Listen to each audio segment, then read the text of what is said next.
আসসালামু আলাইকুম রহমতুল্লাহ। প্রিয় শিক্ষার্থী বন্ধুরা, কেমন আছো তোমরা? আশা করি সকলেই ভালো আছো। বন্ধুরা, এই ভিডিওতে আমরা রাইট ফর্ম ভার্বের 2024 সালের ঢাকা বোর্ডের প্রশ্নটি সলভ করব এবং তোমাদেরকে দেখাবো কিভাবে রাইট ফর্ম ভার্ব সলভ করলে তুমি সর্বোচ্চ পরিমাণ বেনিফিটেড হবা। তো চলো শুরু করি। প্রথমে আমরা বলে রাখবো, রাইট ফর্ম ভার্ব যখন আমরা সলভ করব তখন সেখানে চারটা বিষয় মনে রাখবো।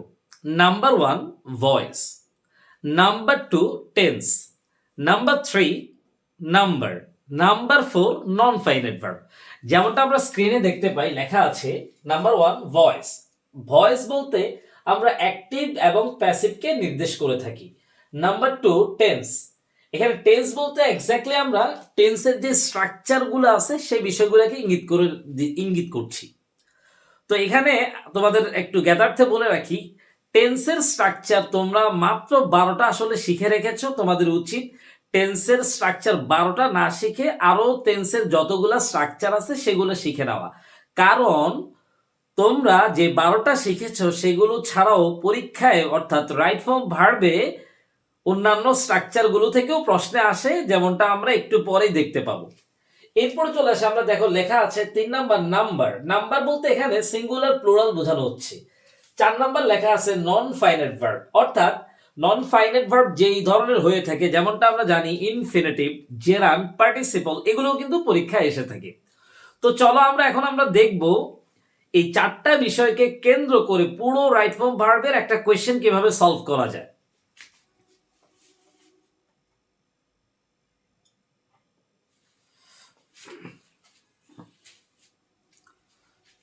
স্ক্রিনে আমরা দেখতে পাই লেখা আছে এই যে ঢাকা বোর্ডে 2024 সালের কোয়েশ্চেনটি।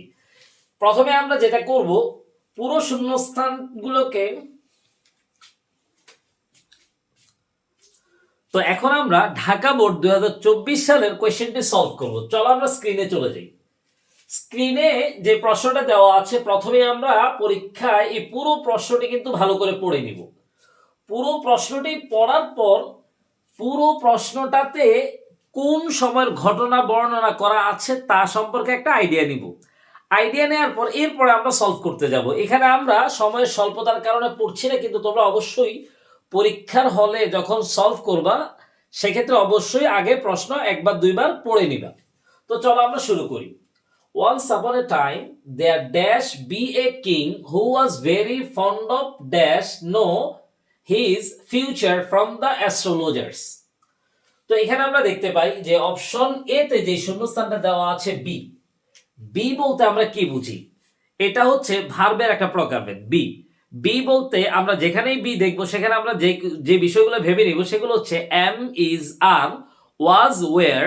কিছু কিছু ক্ষেত্রে বি, বিন, বিন, বিন এগুলো কিন্তু ভাবা যায়। তো এখানে আমরা am, is, are, was, were এগুলোর মধ্য থেকে উত্তর বের করে নিব। এখন কোনটা হবে, এম, ইজ, আর হবে নাকি ওয়াজ, ওয়ার হবে? তো এম, ইজ, আর হবে নাকি ওয়াজ, ওয়ার হবে, এটা নির্ভর করবে টেন্সের উপরে। তো এখানে দেখতে পাই আমরা কোন টেন্স আছে, ওয়ান্স আপন এ টাইম। এই যে ওয়ান্স শব্দটা আছে এটার দ্বারা বোঝা যায় এটা হচ্ছে ফার্স্ট টেন্সে হবে। সো এটা ফার্স্ট টেন্সে হবে। এখন ফার্স্ট টেন্সে হলে হয় ওয়াজ হবে না হয় ওয়ার হবে। এখানে আমরা কোনটা বসাবো?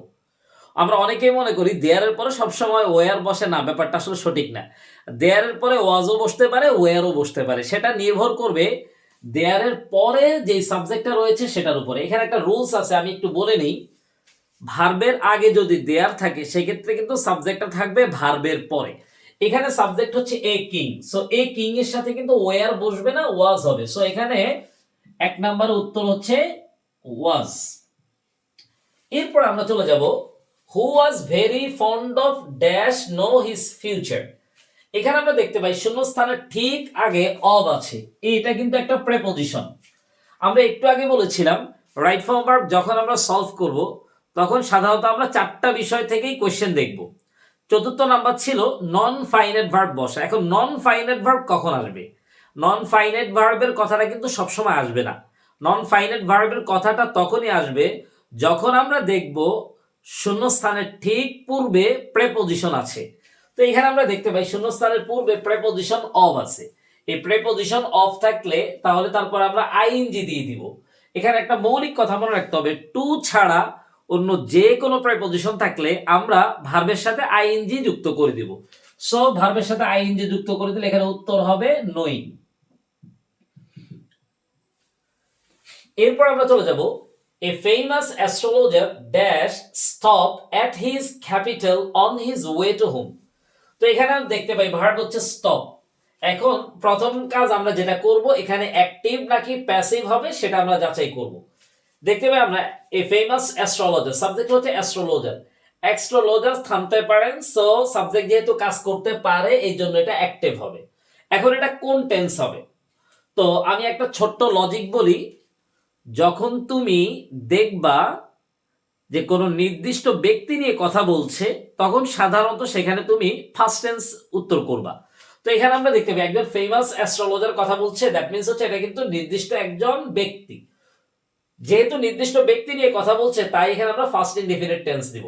তাহলে অপশন সি তে উত্তর হবে অ্যাক্টিভ ফার্স্ট ইনডিফিনিট টেন্স। এখন ফার্স্ট ইনডিফিনিট টেন্সের অ্যাক্টিভে ভার্বের 2 নাম্বার উত্তর বসে, সো এখানে উত্তর হবে স্টপড।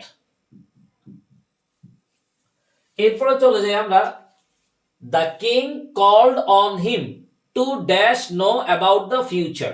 এখানে আমরা দেখতে পাই শূন্যস্থানের আগে টু আছে, যা কিনা একটা প্রেপোজিশন। আমরা একটু আগে বলে আসছিলাম শূন্যস্থানের পূর্বে যদি প্রেপোজিশন বসে তাহলে কিন্তু নন ফাইনাইট হবে। এখন শূন্যস্থানের পূর্বে টু ছাড়া অন্য যে কোনো প্রেপোজিশন থাকলে ভার্বের সাথে আইএনজি লাগবে।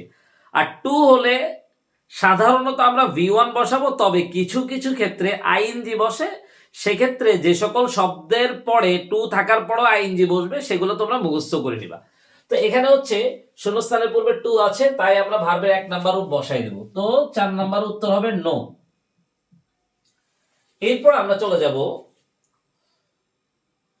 and the astrologer dash tell him something unpleasant। এখানে আমরা দেখতে পাই এই যে শূন্যস্থানের আগে এখানে and আছে, তো and যে বাক্যে থাকবে সেটা একটা কম্পাউন্ড সেন্টেন্স। এখন কম্পাউন্ড সেন্টেন্সের ক্ষেত্রে সাধারণত নিয়ম হচ্ছে তার উভয় ক্লজে একই রকম টেন্স হবে। আমরা বিষয়টাকে আরো একটু ইজি করে বলতে পারি, যেখানে and থাকবে তার আগে যে টেন্স হবে পরেও সেই টেন্স হবে, অথবা উল্টো করে বলতে পারি পরে যে টেন্স হবে তার আগেও সেম টেন্স হবে। এখানে আমরা দেখতে পাই and এর আগে আমরা এখানে কোন টেন্স বসিয়েছি? কল্ড, ফার্স্ট ইনডিফিনিট টেন্স বসিয়েছি। সো and এর আগে যেহেতু ফার্স্ট ইনডিফিনিট টেন্স হয়েছে তাই আমরা and এর পরেও ফার্স্ট ইনডিফিনিট টেন্স বসাবো। ই নাম্বারের উত্তর হবে হচ্ছে told। এরপর আমরা যে প্রশ্নটা চলে যাব, at this the king dash get furious and dash condemn him to death saying। ওকে, তো এখানে আমরা দেখতে পাই at this the king dash, আমরা একটু আগে বলেছিলাম প্রথম কাজ হচ্ছে আমরা অ্যাক্টিভ প্যাসিভ যাচাই করে নিব। the king get furious, এখানে get অর্থ কি? নরমালি আমরা জানি গেট অর্থ হচ্ছে পাওয়া, কিন্তু এখানে গেট অর্থ কিন্তু পাওয়া হবে না, এখানে এক্স্যাক্টলি গেট অর্থ হবে হওয়া। তো এখানে হওয়া অর্থের ভার্ব মনে রাখতে হবে, হওয়া অর্থের যে ভার্ব রয়েছে সেটা সবসময় অ্যাক্টিভই হয়, সেটা প্যাসিভ হয় না। সো এখানে অ্যাক্টিভ হবে। তারপর কোন টেন্স হবে? আমরা একটু আগে বলেছিলাম নির্দিষ্ট কোনো ব্যক্তি নিয়ে কথা বললে সেখানে ফার্স্ট টেন্স হবে। সো এখানে আমরা দেখতে পাই এই যে দা কিং, এখানে যে রাজার ব্যাপারে কথা বলছে সে কিন্তু নির্দিষ্ট। সো এখানে হচ্ছে ফার্স্ট ইনডিফিনিট টেন্স হবে। তাহলে ভার্বের 2 নাম্বার রূপ হবে, উত্তর হবে আমরা জানি হচ্ছে got. Okay, the king got furious and, এখন আমরা একটু আগে বলেছিলাম and এর আগে যে টেন্স হবে and এর পরেও সেম টেন্স হবে। সো এখানে উত্তর হবে কনডেমড, ভার্বের 2 নাম্বার রূপ উত্তর হবে। আমরা কিন্তু এগুলো শর্টকাটের মাধ্যমে উত্তর করে ফেলছি।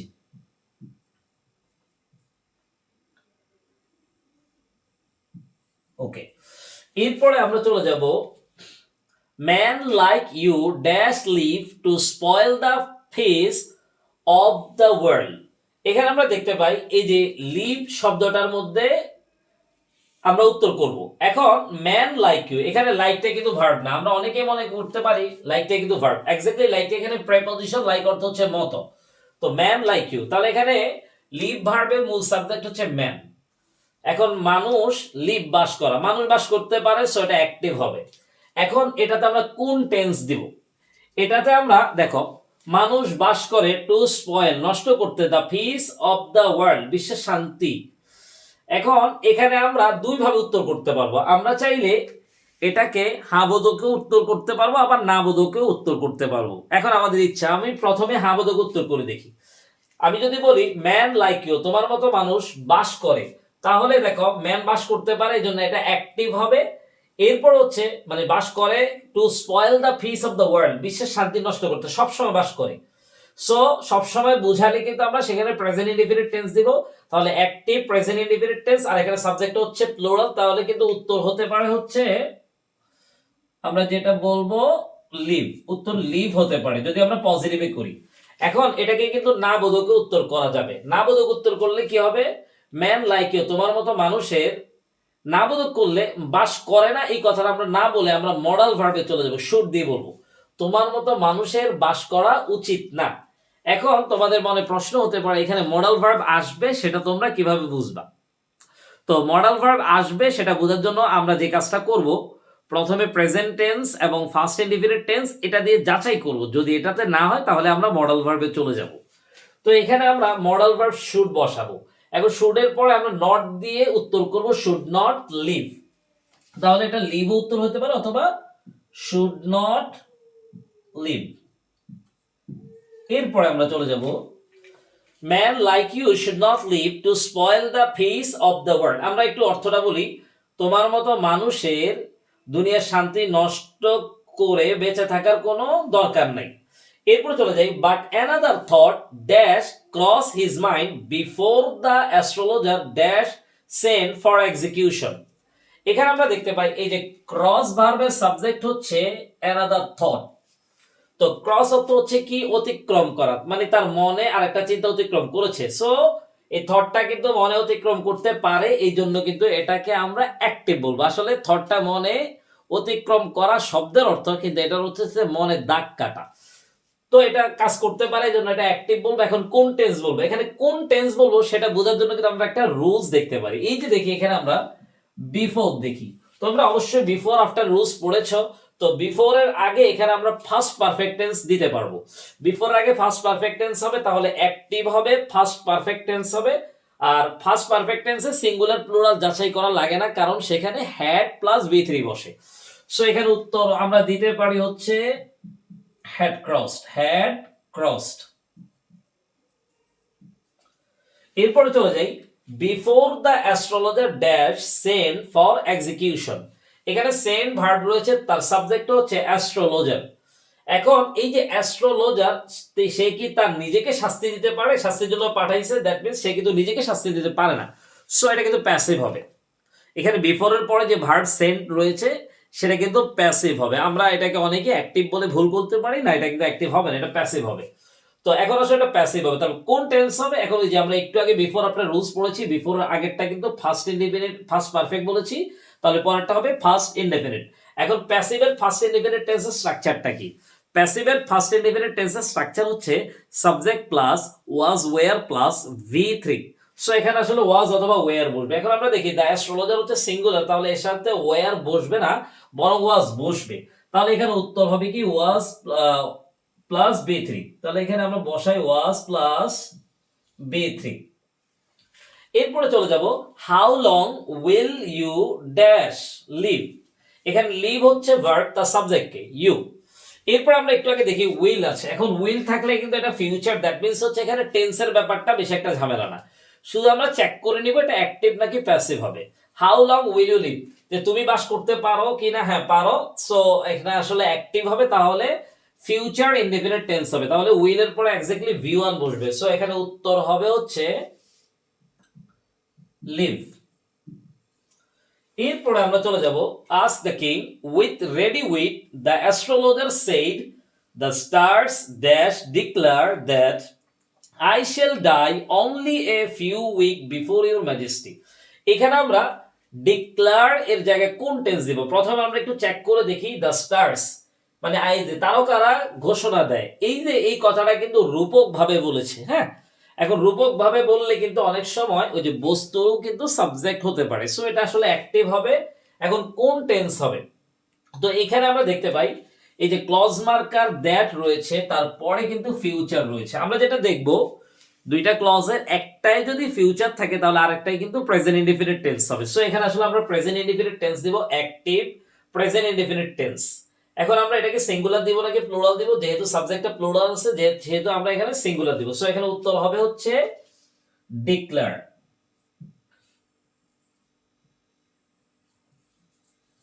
এরপরে চলে যাব আমরা, that I shall die only a week before your majesty, so goodbye. Dash hear this, the king turned pale like a dead man and shouted. এখানে আমরা দেখতে পাই একদম বাক্যের শুরুতে শূন্যস্থান আছে। সাধারণত যখন আমরা বাক্যের শুরুতে শূন্যস্থান দেব সেখানে আমরা আইএনজি যুক্ত করে দিলে কিন্তু আমাদের উত্তর হয়ে যাবে, কিন্তু এখানে লজিক্যালিও বিষয়টা বের করা যায়। আমরা এখানে দেখতে পাই শূন্যস্থানের ঠিক পরে হিয়ার আছে, তারপর দিস আছে, এরপর দেখি দ্য কিং টার্ন, এখানে কিন্তু আরেকটা ভার্ব আছে। তো মনে রাখতে হবে যদি কোনো বাক্যে বা কোনো ক্লজে আগে থেকেই একটা মেইন ভার্ব দেওয়া থাকে তাহলে ওইখানে অন্য কোনো ভার্ব যদি শূন্যস্থানে থাকে সেটাতে আর কোনো দিনও মেইন ভার্ব হবে না, হয় সেটা আইএনজি হবে, না হয় V3 হবে, না হয় ইনফিনিটিভ হবে। সো ওই সূত্রে কিন্তু আমরা এখানে আইএনজি দিতে পারি, তাহলে এখানে উত্তর এম নাম্বারে উত্তর হবে হিয়ারিং।